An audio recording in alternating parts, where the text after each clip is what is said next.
Welcome to the 2019 Midyear Outlook. My name is Joe Graham. I'm an investment strategist here at Lord Abbett. Today, I'm surrounded by some of our leading investment professionals. We'll be talking about markets, what's happened over the last few quarters, and where the opportunities are today.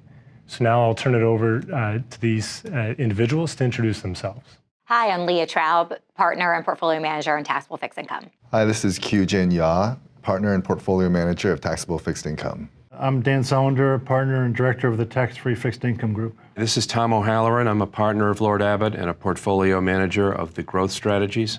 I'm Giulio Martini, partner and director of strategic asset allocation. Tom, do you see domestically, do your companies see inflationary pressures? Are they seeing wages kind of creep into their cost structures? Well, we're at tight labor markets right now, and there are wage increases happening. So that is beginning to happen. But when you look at inflation overall, you can see that the trend in inflation at this low level and non-volatile level has been going on for a good while. Yeah. 20 years, Giulio? Or since the mid-1990s, really. Yeah, so we don't see a problem with our companies. As a growth investor, that's something that means a great deal to me. Because if inflation flares up, the future is worth a lot less today.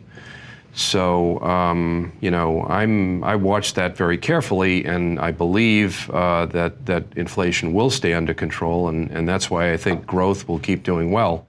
Well, what Tom's touching on also, and so many of the companies he looks at, are really involved with one of the major reasons why inflation is staying low.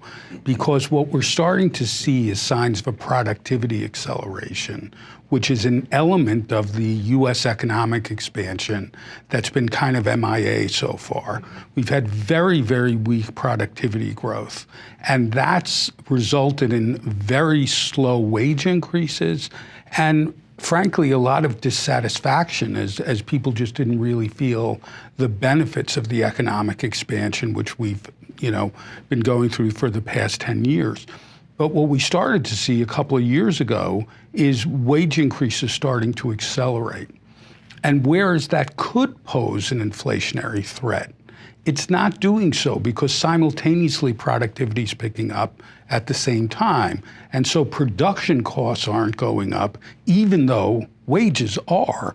And in many ways, that kind of acceleration in productivity creates the potential to have the best of all possible worlds, because it means that households can have an improving standard of living, we can continue to have low inflation, businesses can maintain profit margins to the benefit of shareholders, and all of that coming together is something that we saw for extended periods of time in the 1960s and the 1980s and the mid-1990s, but we haven't seen for a while.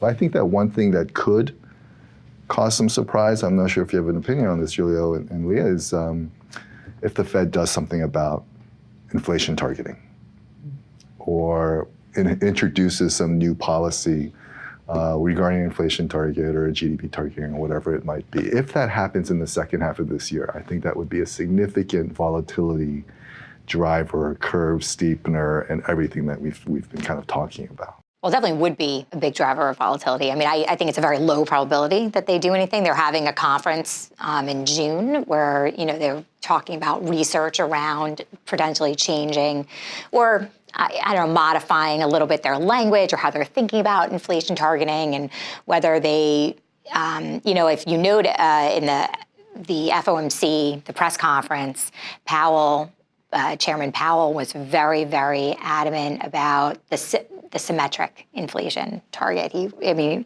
fact that they're very symmetric around that. Now, how do they institutionalize that? I'm not certain they really can institutionalize that. Let's talk about risk and where we all see risk in the market this year. Housing is one that occasionally gets brought up. Well, there's one part of housing that's weak, and that's single-family home construction. But it's weak in part because there's been kind of a shift in consumer preferences towards multifamily units and towards renting rather than owning. What we've seen is a full recovery in multifamily construction at the same time that single-family housing has only recovered about 60% of the average level of housing starts from sort of the 1990s into the early 2000s. So that's a huge change in the housing sector and in construction. Now, more recently, single-family housing has started to pick up, and that's another thing that's unusual for a late cycle environment. Typically, housing is weakening in the latter phases of a business expansion, and if it's starting to strengthen now, it's another factor that could sustain growth. One thing on the municipal bond side is everyone keeps comparing this time period to kind of pre-credit crisis time period. And one thing we have on the municipal bond side, it kind of gets to what Julia was talking about. In 06, 07, we had a tremendous amount of speculative real estate deals, but we're not seeing a lot of speculative deals right now, which kind of gets to that. And then on the other side, we're seeing, we get concerned about, there's some pressure on real estate, single family homes, particularly in some of the states where the mortgage cap was lowered, and prices are coming down a little bit. So we need revenues from real estate taxes to support some of our bonds, and that's not been an issue because they can slowly raise tax rates in a lot of places, and it takes several years for those decreases in values to really hit revenues. So we're not seeing impact locally from the problems right now too. I think if we're going to have a significant recovery in housing, lending standards do have to ease up somewhat, but that's something that will be very slow moving. But I don't see housing as a threat right now. What about non-residential debt on the consumer? So, we occasionally hear stories about autos and different kinds of delinquency rates going up. How do you see the consumer's health right now? The consumer is deleveraging. Mortgage debt is significantly down. And if you look at debt to income of households, that's at decline to very low levels. They do have to service debt, and they have the means to do so in terms of if you look at some of those debt servicing ratios. So if you look at kind of where the debt distribution has gone, mortgage debt has decreased, student loans have increased. Your auto and credit card kind of debt outstanding has increased, but certainly not at the pace that student loans have. But if you look at all of that and you kind of look at the balance sheet, the consumer balance sheet, we're in a favorable place and we've been moving in the right direction. The public sector is where debt is increasing. Right now, clearly though, investors are not worried about it. If they were, we would be seeing much higher financing costs, and we're just not. The governments around the world are really able to finance themselves at very low rates. So despite this kind of general global acceleration in public debt, from the standpoint of the present moment, investors aren't concerned about it.